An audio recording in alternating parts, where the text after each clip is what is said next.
हजारों वर्षों पहले बादशर्वा नामक एक ऋषि थे। उनका नचिकेता नामक एक पुत्र था। बचपन से ही नचिकेता ने अपने पिता को यज्ञ तथा अग्नि की पूजा करते देखा था। नचिकेता ने उत्सुकता पूर्वक पूछा, मैं अग्नि की पूजा कब करूंगा पिताजी? बादशर्वा ने उत्तर दिया, अपनी शिक्षा पूरी करने के बाद 8 वर्ष का हो जाने पर नचिकेता ने अपने पिता से कहा, मैं अपनी शिक्षा प्रारंभ करना चाहता हूँ। नचिकेता को शिक्षा ग्रहण करने के लिए वन में स्थित एक गुरुकुल में भेज दिया गया, जहाँ अन्य बालकों के साथ उसने शिक्षा प्राप्त की। नचिकेता अक्सर लकड़ियां इकट्ठी करने घने जंगल में चला जाया करता था। वहां उसकी एक बूढ़े हिरण से मित्रता हो गई। एक दिन उस हिरण की मृत्यु हो गई, जिससे नचिकेता बहुत उदास हो गया। उसने अपने गुरु से पूछा, क्या मृत्यु के बाद जीवन है? कुछ कहते हैं कि है और कुछ कहते हैं कि नहीं है। गुरु ने उत्तर दिया, यह आसान प्रश्न नहीं है। हर किसी को इसका उत्तर स्वयं ही ढूंढना होगा। यह विचार नचिकेता को परेशान करता रहा। एक दिन एक दूत नचिकेता के पिता का संदेश लेकर आया। गुरु ने नचिकेता से कहा, ऋषि बादशर्वा विश्व जीत यज्ञ करने वाले हैं। तुम्हें अपने पिता की सहायता करने के लिए घर जाना चाहिए। नचिकेता ने पूछा, यह विश्व जीत यज्ञ क्या होता है?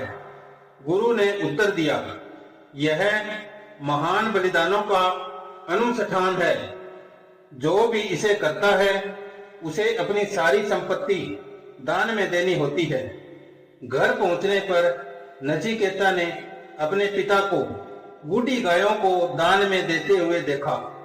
उसने अपने मन में सोचा कि ये बूढ़ी गायें तो दूध भी नहीं देती हैं। इन्हें दान देकर पिताजी को कोई पुण्य नहीं मिलेगा, पर उनके पास देने के लिए और कुछ भी तो नहीं है।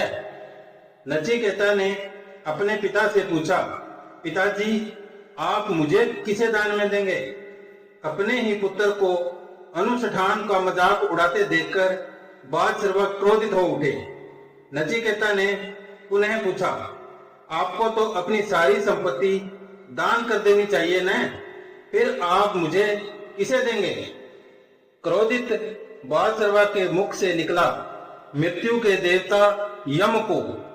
पर तुरंत ही उन्हें पछतावा हुआ और उनके मुख से निकला, ओह यह मैंने क्या कह दिया।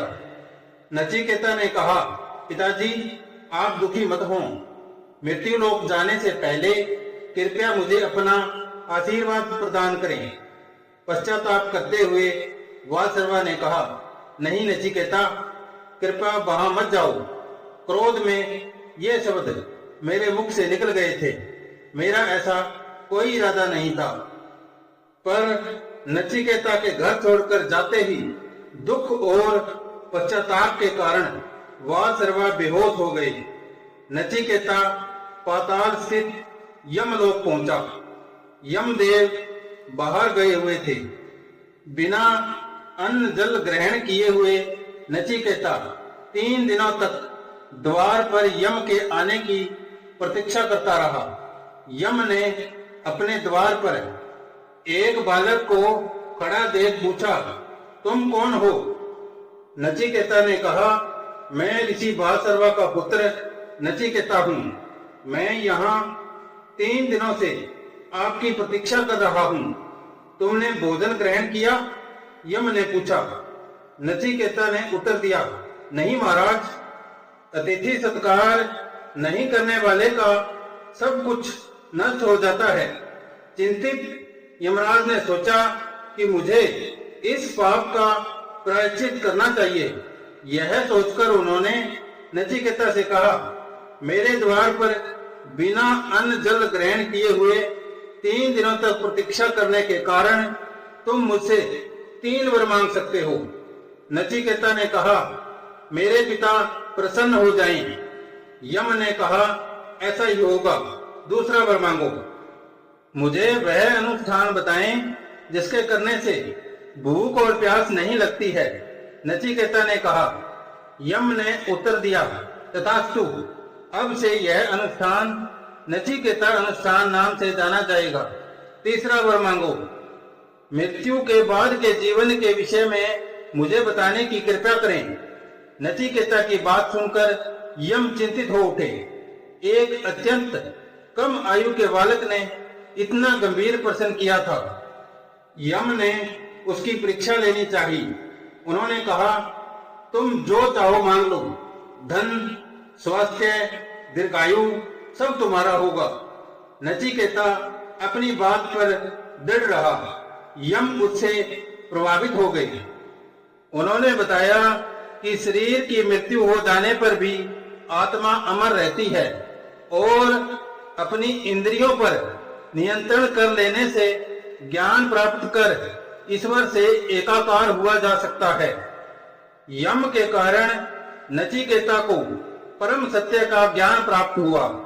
वह प्रसन्न मन से अपने पिता से मिलने वापस घर आया। वह सर्वा उसे देखकर हैरान थे। ज्ञान के प्रकाश के कारण नचिकेता का चेहरा चमक रहा था। बड़े होकर नचिकेता एक प्रसिद्ध ऋषि बने। सत्य की खोज करने वाले लोग उनका मार्गदर्शन प्राप्त करने के लिए उनके आश्रम में आया करते थे।